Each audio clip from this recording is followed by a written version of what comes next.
эртең сотко материал келет. УЗРдин начальниги өзү келди, телевидение менен келдик, мына антитүзүмдө.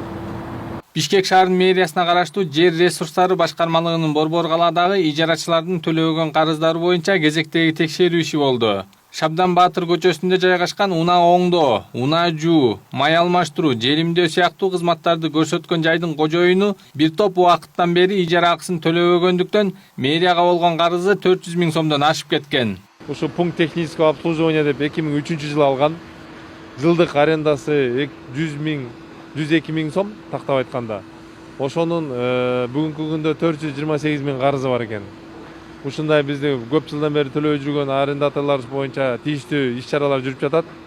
Азыркы күндө мына биз да келип комиссиондук түрдө ушул арендаторубузга эскертүү баракчасын бердик.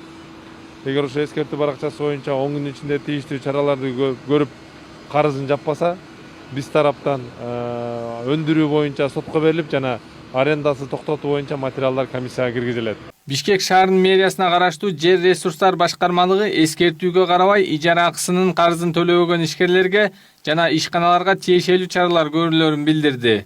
Эгерде талаптар аткарылбаса, жер тилкесин кайрадан мэрияга кайтарып алуу боюнча тиешелүү комиссия мүчөлөрүнө маалымат берилет. На сегодняшний день задолженность за аренду земельного участка составляет 641 179 сомов. Вот ваше уведомление, ознакомьтесь.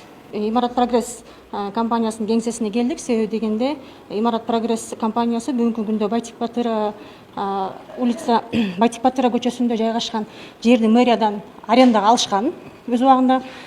Жана бүгүнкү күндө Имарат Прогресс аренданын акчасын төлөбөй жатышат.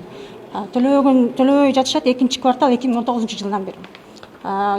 Бул суммага дополнительно туум кетип баратат. Анын суммасы 160 295 сом болду. Бүгүнкү күндө мэриянын астында Имарат Прогресстин карызы 801 475 сом. Аталган башкармалык мэриядан жер тилкесин ижарага алып, ал жерде ар кандай курулуш тургузуп, кызмат көрсөтүү жерлерин ачып, бирок ижара акысын төлөбөй жаткан ишкерлер көп экенин айтат. Ошонун негизинде сентябрь айынын башынан баштап аталган башкармалык Борбор калаадагы объектилерге рейдтерди жүргүзүп, ижара карызын кайтаруу боюнча иш алып барууда. Канат Жолочиев, Жантай Макенов, Пирамида.